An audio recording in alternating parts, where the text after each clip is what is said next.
பனையூரில் உட்காந்து அரசியல் பண்ணுறாரு, எலைட் பாலிடிக்ஸுங்கிறீங்க. இப்போ இங்கே வந்து நின்னா இது களத்துக்கே வரமாட்டேங்கிறாருன்னு சொல்கிறீங்க. களத்துக்கு வந்தானா ஏன் அப்படி நிற்கிறாரு இப்படி நிற்கிறாருன்றீங்க. இப்போ உங்களுக்கு என்ன தான் வேணும்னு சொல்லுங்கள் தெளிவாக. அவனா பண்ண சொல்லுவோம்.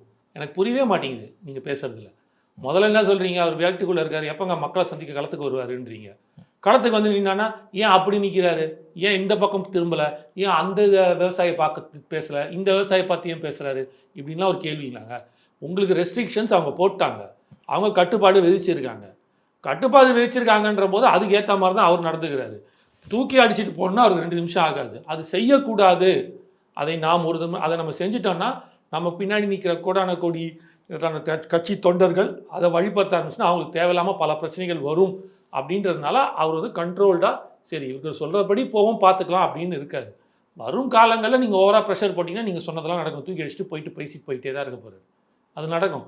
அவர் தான் சொன்னார்ல, நான் வந்து உங்கள் மக்களோட மக்களாக கிராமத்துக்குள்ளே வந்து உட்காந்து பேசணும்னு வரேன், ஆனால் எனக்கு அதுக்கான பர்மிஷன் கொடுக்கல.